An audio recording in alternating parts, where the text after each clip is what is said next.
The Xiu Chang Saga by user Hume Reddit. The Ox's Plan. Part 3. Incredulity, anger, demand. What do you mean, disappeared? Across the communication link came the subordinate's fear and humiliation.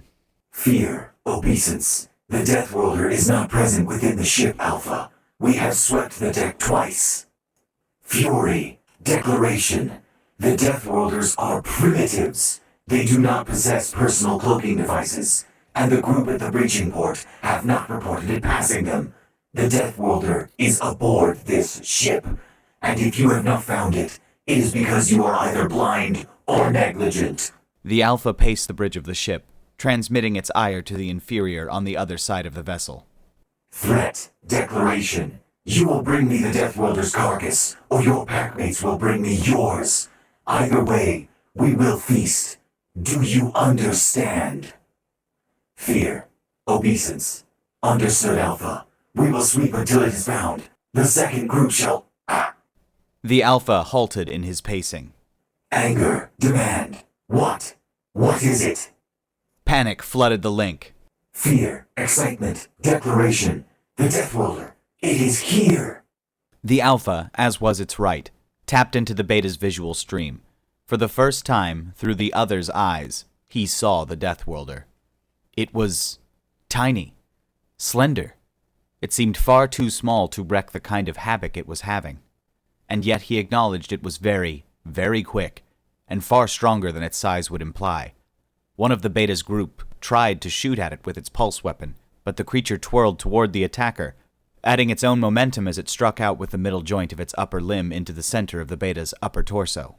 Although the hunter was much larger, it was thrown backward, its torso visibly distorted from the blow. The dying hunter broadcast its surprise and pain across the communication network. The Alpha dismissed it, disconnecting it and letting it die alone. There was no point wasting bandwidth on a failure. Fear, request. Alpha, what are your commands? The Alpha did not reply, as any reply would carry along its surprise. The second hunter had managed to hit the Death Worlder with a pulse blast. A lucky shot, but a hit that would be instant death to any other prey. The creature's face twisted with pain, but it did not fall, and it thrust an arm against the corridor wall to shove itself out of the way of the follow-up pulses. It dashed forward, even running along a wall briefly, and then it was on the hunter that had shot it. It used one limb to guide the pulse gun away, even as the other slammed a brace of curled manipulator digits into the hunter's throat. Another presence on the network disappeared. Desperation. Request. Alpha, what are your commands? The Beta was shooting as fast as its pulse weapons would cycle, but the creature sheltered behind the corpse of its latest victim, holding up a body that was far larger than its own. Then the dead hunter's body surged forward, the borrowed perspective making it appear as if it had been thrown at the Alpha itself. The corpse crashed into the Beta, knocking it down, and behind it came the Death Worlder itself. Terror, supplication. Alpha, what should I do? Annoyance, resignation, command. Teach me as you die. Xiu was proving to be a very good xenomorph. She'd wiped out 4 more groups of hunters, and thankfully hadn't taken any more pulse gun hits after the first group. She'd have a bruise on her lower stomach to match her lower back, and her more gymnastic techniques hurt. The adrenaline helped her ignore the pain, though. She hoped her efforts were helping Regari and the others. Moving through the vents was proving to be a good idea. The hunters never seemed to think of looking up. She'd remove a grate, wait for a group to pass her by, and then drop down quietly and attack them from behind, appearing from nowhere from their perspective, and never leaving anything alive to report where she'd disappeared to. She'd jump back up before a larger group could respond, find another exit from the vents, and do it over again.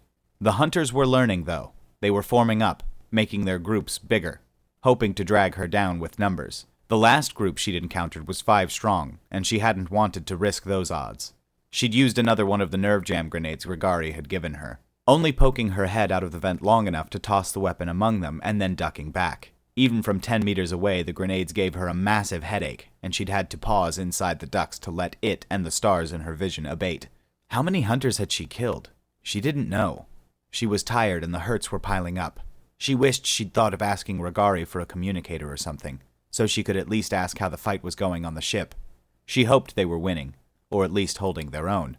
She wished she could go back and see, but she wasn't sure she'd even be able to find the way.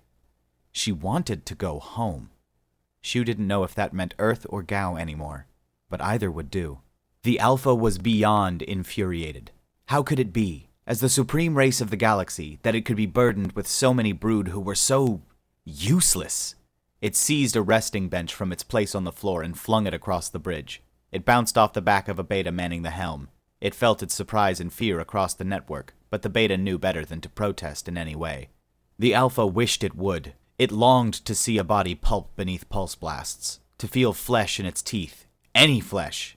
They were hunters. They were being hunted, and the Alpha would not allow this to continue. It spun back to the schematic of the assault vessel on the large screen at the front of the bridge. The locations of dead brood showed on the map. A surprisingly large group located at the breaching tube. It was another thing to drive the Alpha to insanity with anger. Although most of that stack could be attributed to the Deathworlder. The rest were from the prey. The prey were rallying, losing their fear. When the Deathworlder was dealt with, the Alpha would take the prey ship itself. It would lead the remaining brood, and they would make sure the prey suffered before they died. They would die slowly, in full view of each other. The hunters would have their rightful fear. The rest of the bodies drew a line that meandered around the ship, but trended in a definite direction, toward the bridge. One way or another, the Alpha would see this creature in person, and it would make sure it ended there. It was disappointing, but the death would have to be quick. Grudgingly, the Alpha granted the Deathworlder was prey more dangerous than they'd ever encountered before. How was it doing what it did? Over and over again it fell upon packs, attacking from behind even when the packs were careful about monitoring their rears. It would fight and kill, leaving the bodies behind and disappearing like mist. Like mist. The Alpha looked up at the vent on the bridge, at the stream of moist vapor that kept the ship pleasantly humid and kept its skin moist and pliable. A hunter wouldn't fit inside the ductwork, but the tiny Deathworlder certainly could. Anger. Declaration. The prey is in the air circulation system. It roared across the communications network. Command. The remaining brood will report to the bridge. Helm. Disconnect us from the prey ship. Leave the grav spike in place. I do not want them escaping. The helm operator turned. Concern. Query.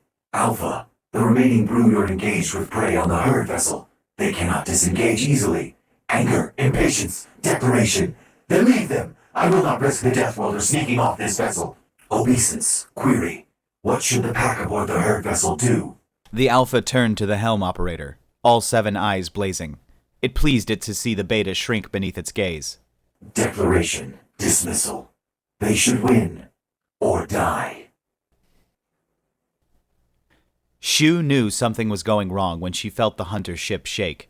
Was it disconnecting from Furfeg's ship? Was it going to leave? She crawled faster through the ducts, cursing quietly in Mandarin, English, and Gaori. What? What are they doing? Regari heard over his communicator. He briefly peeked over the barrier he was behind. His original had finally run out of energy and died, and he'd nearly met his end while dashing to a barrier that still functioned. Unfortunately, fewer barriers functioning meant fewer barriers for the hunters to shoot at, which meant the ones remaining were dwindling quickly. It wouldn't be long before they had no defenses, and that meant it wouldn't be long before they were all dead. He'd finally gotten the defenders to start concentrating their fire. His Gaoian brothers were the easiest to coordinate, but eventually even the Vizcatic had fallen into line. With that change, they'd started getting kills, but they weren't killing them fast enough. So why are they retreating? He wondered. The hunter ship had detached from the rich plains, all but tearing away from the trapped diplomatic ship. A kinetic field had snapped over the breach in the hull, keeping their precious air from escaping into space. The hunters had abandoned their crewmates, and the last 4 were fighting desperately, even using the bodies of their own dead broodmates as shelter. What in the stars was going on? It took him a moment to realize. The hunters weren't retreating. They were trapping Xiu aboard their ship. Her plan had worked, and now she was facing their anger alone. The left! Bring down the one on the left! Jumping to his feet, Regari pressed the firing stud on his rifle, filling the air with blasts of fresh kinetic energy. The Alpha watched the vent carefully. The last of its brood were on the bridge with it, a meager 4 hunters from the 30 that it had started with. It was appalled by the small number. But it didn't regret the loss of the others. No, they were weak, and the swarm was better off without them. None that became prey could be predator, and those that were not predator were not worth even the effort of contempt. There was one creature coming, one that might be worth calling predator. The Alpha was determined to make sure that wouldn't happen. It would kill the Deathworlder, cementing its place as prey, and keep its carcass to provide the brood swarm. To the brood spawn. Its flesh would spawn new kin, new hunters who would help bring fire to the Deathworlder's home. It would arrive via the vent. The Alpha was certain. Even though it was prepared, it was still surprised when the vent grate suddenly snapped off with the shriek of strained bolts. The Alpha ducked aside the sudden projectile, and all the hunters hammered the duct with their pulse guns. The bulkhead around it buckled and warped from the concussive blasts until the Alpha had its doubts that even one of the scrawny egg-headed prey would fit through it. Command. Cease fire. The others instantly obeyed. The Alpha cautiously crept toward the vent. Had the prey been frightened away and was now cowering inside? There would be no escape. The Alpha would let it starve in the ducts if it had to. It would seal the bridge and vent the air from the rest of the ship if need be. There was the sound of sliding metal. A small metal object flew from the vent, tinted red by the lights of the bridge. A green light was briefly visible as it tumbled in midair. Then two. The Alpha was Alpha for a reason. It sighted and shot the device in midair, sending it careening to the far side of the bridge, where it made a single, quiet beep. The Alpha felt a tingle wash over its body, but the nerve jam grenade had been knocked too far away to be effective. The leader of the hunter group snarled at the cowardly attack. Contempt. Command. Prey neural disruptor device. Be wary. Sage advice, as a second grenade slid out of the vent. All 5 hunters loosed their weapons at it, sending it flying to the far side of the bridge. But there were no activation lights on the grenade. It had been a distraction, shifting their aim just long enough for the prey to come flying out of the vent. The Deathworlder flipped as it fell, landing easily on its feet with a thump that the Alpha could feel through the decking. Just as quickly, it was airborne again, leaping half the length of the bridge to land beside one of the remaining hunters, its lower limb flickering out 3 times to snap all the knees on the beta's left side. The hunter cried out its pain in a transmission that suddenly ceased as the hands of the prey swept upward, crushing the hunter's throat in between. The prey ducked down, letting the corpse land on it, carrying the body as a fleshy shield as it advanced on the 2 hunters near the helm. When it reached the shelter of the consoles on the port side of the bridge, it flung it toward the Alpha. The corpse landed well short of the other hunter, but obscured its shots long enough for the prey to dash forward under cover. The other hunters aimed at the end of the consoles, but the prey tricked them again by leaping over the middle, curling its body to minimize its profile as it landed and rolled. It dodged aside their hurried shots, leaping forward and using one hunter's head as a pivot as it kicked at the others. The snapping and crushing sounds echoed across the bridge simultaneously. 2 hunters left, the Alpha and the remaining beta. The Alpha's rage rang across the suddenly empty network. It would not allow the prey to become predator. It would not. Command. Hold. The beta glanced at it, confused and afraid. The Alpha would punish it for that fear, if they survived. The prey took a ready stance, ready to spring into violent motion at any action. Its long, braided head fur trailed over its shoulder, swinging back and forth almost hypnotically. It looked relaxed, almost casual, perhaps to anger them further, but the Alpha could hear the creature's heavy breathing. It imagined it could hear the heavy tendons straining, the dense muscle of the prey's heart, the grinding of bone in the prey's joints, the product of a world which made even the hunter homeworld look like paradise. The Alpha reached an arm down slowly, tapping several controls.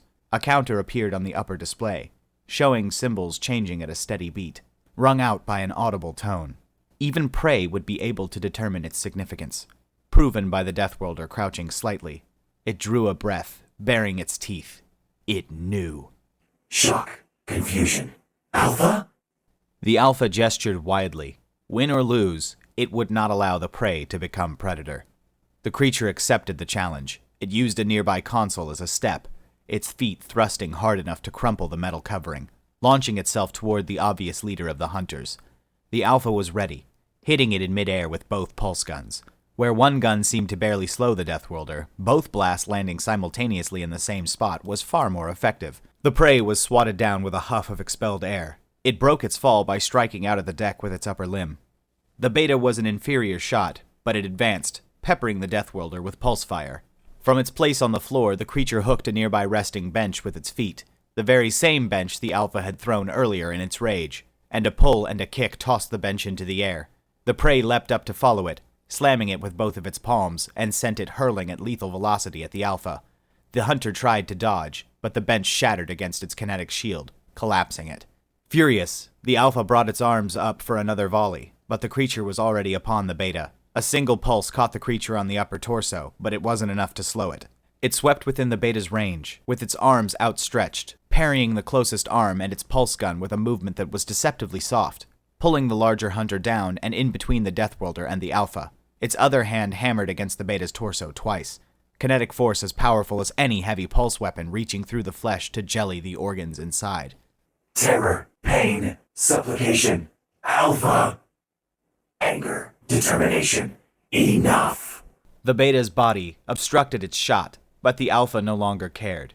It fired its pulse guns together, pounding the prey's erstwhile shield. The beta had enough time to broadcast its shock and betrayal before it was silenced. Its body was knocked back against the prey, which squawked in surprise. The alpha fired again. The body was lifting from the deck completely, much like the prey had thrown the corpse at the alpha earlier. The Deathworlder was knocked down, pinned beneath the body, and it scrambled to kick the body away so it could move. The alpha rained pulse fire down on it ceaselessly, always in paired shots and always on the same point. A double pulse landed on the prey's outstretched arm near its hand, causing a cracking sound to echo through the bridge. The Deathworlder shrieked with pain, and it was the most beautiful sound the alpha had ever heard. Renewed, the alpha strode forward, firing all the while, not caring what it hit. As many blasts splashed against the dead beta as did the Deathworlder. The prey had curled into a ball, shielding its head with its arms, but it was struck against the lower torso and upper legs. By the time the alpha stood over it, the creature was reduced to a quivering wreck, its breath coming in great heaves of pain. The alpha admired its work for long moments. Prey, not predator. It reached down and seized the creature by the throat, lifting it with a clawed hand. If not for its cybernetic enhancements, it could never have managed it. The Deathworlder was every bit as dense as it had guessed. The creature whimpered, struggling for breath.